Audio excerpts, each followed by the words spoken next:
எல்லோருக்கும் வணக்கம். என்னோட சேனல் நேம் வந்து அருள்தாஸ் வுட்வொர்க். என்னோட சேனலில் எதை பற்றின வீடியோ போடுவோன்னா wood working video, wood explanation video and carpenter tools இருக்க வீடியோ தான் போடுவோம். இன்றைக்கி நம்ம வீடியோவில் எதை பற்றி பார்க்கணும்னா வுட் டர்னிங் டிசைன் பற்றி தான் பார்க்க போகிறோம். இந்த வுட் டர்னிங் டிசைன் வந்து எதுக்கு வரும் பார்த்தீங்கன்னா ஸ்மால் சைஸ் திவான் வரும் தெரியுமா, அதுக்கு வர டிசைன் தான் வந்து பார்த்திங்கன்னா நம்ம பார்க்க போகிறோம். அதுக்கு முன்னாடி வீடியோட தம்ப்லைன், அதுக்கடுத்து வீடியோட அவுட்புட் காமிச்சிடுறேன். அவுட்புட் பிடிச்சிருந்தா வந்து என்ன பண்ணுங்கள், வீடியோ கண்டினியூ பண்ணி பாருங்கள். அப்படி இல்லைனா நெக்ஸ்ட் வீடியோவில் வந்து கண்டிப்பாக என்னோட பெஸ்ட்டான ஒரு கண்டென்ட் வீடியோ நான் கொடுக்க ட்ரை பண்ணுறேன். இதான் வந்து பார்த்திங்கன்னா ஃபைனல் அவுட்புட்டு. மறக்காமல் அருள்தாஸ் வுட்வொர்க் சேனலை சப்ஸ்கிரைப் பண்ணுறேங்க. மறக்காமல் பார்த்தீங்கன்னா பெல் ஐக்கனை கிளிக் பண்ணுங்கள். அப்போ தான் பார்த்தீங்கன்னா என்னோடய வீடியோ உங்களுக்கு கண்டினியூவாக அப்டேட் ஆகிட்டே இருக்கும். இதுக்கு தேவையான மெட்டீரியல் என்னென்னு பார்த்தீங்கன்னா teak wood, wood turning machine and hand craft tools.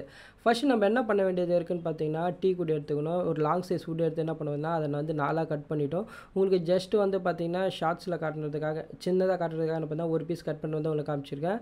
அதுக்கடுத்து என்ன பண்ண கட் பண்ணி முடிச்சோன்னே என்ன பண்ணணும்னு பார்த்தீங்கன்னா முக்கியமாக ஒன்று செக் பண்ண வேண்டியது இருக்குது. எல்லாவோட வுட்டோட சென்டர் பாயிண்ட் வந்து தெரியுமா, அந்த சென்டர் பாயிண்ட் வந்து கரெக்டாக ஸ்ட்ராங்காக இருக்கான்னு பார்க்கணும். ஏன்னா சில சென்டர் பாயிண்ட் வந்து பார்த்திங்கன்னா ஒருமாரி ஹோல்ஸ் மாரி வந்துடும். அந்த ஹோல்ஸ் மாரி வந்துச்சுன்னா பார்த்திங்கன்னா நம்ம மிஷினில் வச்சு டைட் பண்ணும்போது பார்த்திங்கன்னா பாயிண்ட் மிஸ் ஆகி வுட்டு வந்து கொஞ்சம் கிராஸாக போயிடும். அதனால் வந்து பார்த்திங்கன்னா அந்த ஹோல்ஸ் வந்து எந்த மரத்தில் இருக்குதுன்னு பார்த்து கரெக்டாக வந்து செக் பண்ணி நம்ம எடுத்து என்ன பண்ணால் அந்த இடத்துல ஆப்பு சீவி அடிக்க வேண்டியது இருக்குது. இப்போ வந்து பார்த்திங்கன்னா எங்கள் அப்பா தான் வந்து பார்த்திங்கன்னா வுட் டர்னிங் பண்ண போகிறாரு. அவர் தான் என்ன பண்ணுற பார்த்திங்கன்னா ஆப்பு சீவி இடத்துல ஃபிக்ஸ் பண்ணிவிட்டு வாழை வச்சு என்ன பண்ணுறாங்க பார்த்தீங்கன்னா கட் பண்ணி எடுக்கிறாரு. ஏன் இந்தமாரி பண்ணுறோன்னு பார்த்தீங்கன்னா மிஷினோட பாயிண்டில் வச்சு டைட் பண்ணும்போது வந்து கரெக்டாக இருக்கணும். ஏன்னா இப்போ நான் இந்த கிராஸ் மார்க் பண்ணுறதுமா இதான் வந்து பார்த்திங்கன்னா சென்டர் பாயிண்ட் வரும். இந்த சென்டர் பாயிண்ட் பக்கத்தில் ஹோல்ஸ் இருந்தால் கூட என்ன ஆகும் பார்த்தீங்கன்னா அந்த பாயிண்ட் கொஞ்சம் தள்ளி என்ன வேணால் அந்த போங்கில் போய் கிராஸாக உக்காந்துரும். அதேமாரி வந்து பார்த்திங்கன்னா வுட் டர்னிங் பண்ணும்போது வந்து பார்த்திங்கன்னா வுட்டு வந்து ரொம்ப கிராஸாக போகும். டிசைனும் வந்து பார்த்திங்கன்னா ஒருமாதிரி மேலேயும் கீழேயுமா இருக்கும். அதனால தான் வந்து பார்த்திங்கன்னா வுட் டர்னிங் டிசைன் பண்ணுறதுக்கு முன்னாடி முக்கியமாக நம்ம செக் பண்ண வேண்டிய ப்ராசஸ் இது ஒன்று தான். ஏன்னா வந்து இதுதான் வந்து பார்த்தீங்கன்னா கொஞ்சம் மெயின் வேறு. இப்போ வந்து பார்த்தீங்கன்னா தெரியும் பாயிண்ட் பக்கத்தில் போல்ஸ் வந்துட்டு இதுலேயும் அதே மாதிரி தான் வந்துருக்கு. ரெண்டுத்துக்கும் ஆப் அடித்து முடிச்சாச்சு. அதுக்கடுத்து வந்து பார்த்திங்கன்னா ஸ்ட்ரெயிட்டாக வந்து பார்த்திங்கன்னா நம்ம வுட் டர்னிங் டிசைன் தான் பண்ண போகிறோம். முழுக்க அதேமாதிரி வுட் டர்னிங் டிசைன்ஸ் எல்லாமே வந்து யார் பண்ணுறது பார்த்தா எங்கள் அப்பா தான் பண்ணுவார்.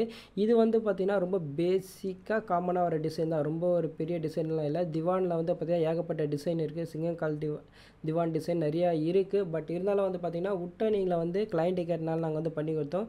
ஒரு பேசிக்கான டிசைன் தான். மோஸ்ட்லி இந்த திவான் வந்து யார் யூஸ் பண்ணுறாங்கன்னு பார்த்தீங்கன்னா இந்த வயசானவங்க இருப்பாங்க தெரியுமா, அவங்களுக்கு வந்து ரொம்ப ஹைட்டாக கட்டில் அந்தமாரி ஹைட்டாக இருக்கிற இடத்துல வந்து அவங்க வந்து இறங்குறது ரொம்ப கஷ்டமாக இருக்கும். அதனால் வந்து பார்த்திங்கன்னா ஒரு சின்ன திவான் செய்யணும்னா பார்த்திங்கன்னா அவங்களுக்கு இறங்கி அதான் மோஸ்ட்லி எதுக்குன்னா இப்போ வயசானவங்க ரெஸ்ட் ரூம் ஏதாவது போக வேண்டியது அவசியம் இருந்துச்சுன்னா அவங்க வந்து கட்டிலேருந்து இறங்கி போக முடியாது. ஏன்னா அவங்க வந்து கால் வலி வந்து ரொம்ப பெயினாக இருக்கும். அதனால் வந்து பார்த்திங்கன்னா என்ன பண்ணுவாங்க, இந்தமாதிரி சின்ன சைஸ் வந்து டிவான் வந்து செஞ்சு அவங்களுக்கு கொடுப்பாங்க. அதனால என்ன பண்ணோம்னா அவங்க ஈஸியாக வந்து பார்த்திங்கன்னா இறங்கி நடக்கிறதுக்கும் ஈஸியாக இருக்கும், வந்து படுக்கிறதுக்கும் வந்து ஈஸியாக இருக்கும். மோஸ்ட்லி அதுக்காக தான் வந்து பார்த்திங்கன்னா இந்த சைஸில் வந்து டிவான் செய்வாங்க. ஆக்சுவலாக வந்து சின்ன லெக் வந்து அதுதான் யூஸ் பண்ணுவாங்க. அதை ஒன்று மென்ஷன் பண்ணி யூஸ் பண்ணுறேன்.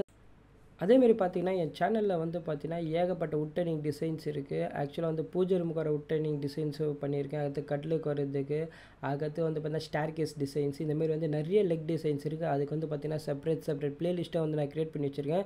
என் சேனலில் போயிட்டு உள்ள ப்ளேலிஸ்ட்டை கிளிக் பண்ணி பாருங்கள். அதில் வந்து டிஃப்ரெண்ட் டைப்ஸ் ஆஃப் ப்ளேலிஸ்ட் இருக்குது. உங்களுக்கு எது தேவையோ அதை கிளிக் பண்ணி மறக்காமல் வீடியோ ஃபுல்லாக பாருங்கள். இதில் வந்து பார்த்திங்கன்னா நான் 2 ஆப்ஷன்ஸ் வச்சுருக்கேன். கிட்டத்தட்ட வந்து பார்த்திங்கன்னா ஃபுல் வீடியோ ப்ளேலிஸ்ட்டில் வந்து பார்த்திங்கன்னா வித்தவுட் ஆடியோ இருக்கும். இந்த 5 மினிட்ஸ் இந்தமாரி சின்ன வீடியோவில் வந்து பார்த்திங்கன்னா என்னோட ஆடியோ கொடுத்துருப்பேன். அதேமாரி வந்து பார்த்திங்கன்னா அது கீழே வந்து பார்த்திங்கன்னா ஃபுல் வீடியோட லிங்க்கை கொடுத்துருப்பேன். நீங்கள் டேரெக்டாக வந்து பார்த்திங்கன்னா ஆடியோ இல்லாமல் நீங்கள் விஷுவல் மட்டும் பார்க்கணும்னு ஆசைப்பட்டீங்கன்னா அதை கிளிக் பண்ணி பாருங்கள். மறக்காமல் வந்து பார்த்திங்கன்னா அருள்தாஸ் வுட்வொர்க் சேனலை சப்ஸ்கிரைப் பண்ணுறேங்க. என்னால் முடிஞ்ச வரை டிஃப்ரெண்ட் டைப்ஸ் ஆஃப் கண்டென்ட்ஸை நான் கொடுக்க ட்ரை பண்ணுறேன். ஆக்சுவலாக இப்போ வந்து பார்த்திங்கன்னா டிசைன்ஸ் வந்து பார்த்திங்கன்னா முக்கால்வாசி முடிச்சாச்சு. கிட்டத்தட்ட வந்து பார்த்திங்கன்னா ஒரு 90% இருக்காது. நெக்ஸ்ட்டு வந்து எதுவுமே இல்லை, எம்ரி ஷீட் எடுத்து நம்ம மேலே வச்சு தேய்ச்சாலே போதும். ஆக்சுவலாக ஒர்க்கு வந்து ஃபுல் அண்ட் ஃபுல் கம்ப்ளீட் ஆகிடும். இது வந்து ஒரு பேசிக் டிசைன்ஸ்னால என்ன ஆச்சுன்னு பார்த்தீங்கன்னா உங்களுக்கு ரொம்ப பெரிய டைம்ஸ் எல்லாம் எடுத்துக்காது. கிட்டத்தட்ட வந்து பார்த்திங்கன்னா இது ஒரு கடைசல் பண்ண கிட்டத்தட்ட 5 மினிட்ஸ் அப்படிலாம் வந்து பார்த்திங்கன்னா 4 மினிட்ஸில் வந்து இந்த ஒரே ஒரு லெக் மட்டும் கடைசல் பண்ணி முடிச்சிடுவாங்க. ஜஸ்ட்டு வந்து பார்த்திங்கன்னா எதை வந்து ஒர்க் அதிகமாக இருக்கும் பார்த்திங்கன்னா இந்த பாயிண்ட் வரும் தெரியுமா, அந்த ஆப் அடித்தோமா அந்த பாயிண்ட் வைக்கிறது தான் வந்து பார்த்திங்கன்னா கொஞ்சம் டைம் எடுத்துக்கும். மற்றபடி வந்து பார்த்திங்கன்னா இந்த லெக்கு செய்யலாம் வந்து பார்த்திங்கன்னா 4 மினிட்ஸில் முடிச்சிடலாம். ஆக்சுவலாக வந்து பார்த்திங்கன்னா ஃபைனலாக வந்து அவுட்புட் பாருங்கள். மறக்காமல் வந்து பார்த்திங்கன்னா அருள்தாஸ் வுட்வொர்க் சேனலை சப்ஸ்கிரைப் பண்ணுறேங்க. மறக்காமல் பெல் ஐக்கனை கிளிக் பண்ணுறேங்க. மறுபடியும் ஒரு அடுத்த நல்ல வீடியோவில் பார்ப்பேன். அவுட்புட் வந்து வித்தவுட் ஆடியோவில் இருக்கும். Okay, by.